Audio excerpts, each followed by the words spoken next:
My name's Katie Taylor. I'm the director of an organisation called Bristol Women's Voice. I've been doing this work at Bristol Women's Voice for about 3.5 years, and prior to that I've got a almost 20 years, I hate to say, work history of working in the male violence against women and girls sector. The Bristol Women's Voice, we're a women's equality charity.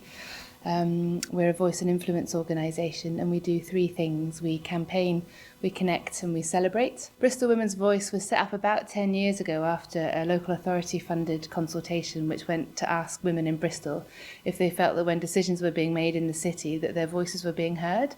And the answer, of course, was a unanimous no. And training that we deliver is very much around supporting people to kind of understand or really kind of grasp what we mean by sexual harassment and what we mean by perhaps the difference between sexual harassment and flirting, because some of the behaviours that you might list are quite similar. So what is that difference? And really tackling the misconception that there's a lot of grey area.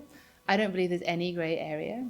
I really think that we can get to a place in understanding where this idea of a grey area is obsolete. It doesn't exist. What we can do is talk about what it means around consent around these things, how we give and take that and what that looks like.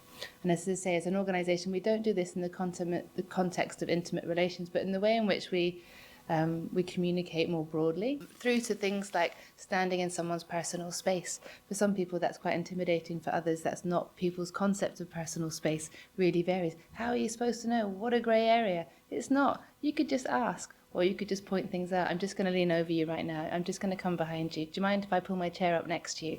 And so these are the kind of really small things that our broader training covers. So the training will cover things like sexual harassment. What do we mean by that, both legally and also how do we have a real felt understanding of what that is and the impact and the importance of why we tackle it. The training also then situates sexual harassment within the broader construct that I was talking about of like patriarchal, sexist and misogynistic systems. We'll be doing a bit of work around kind of active bystander interventions really, and how we can support each other to speak up a little bit more.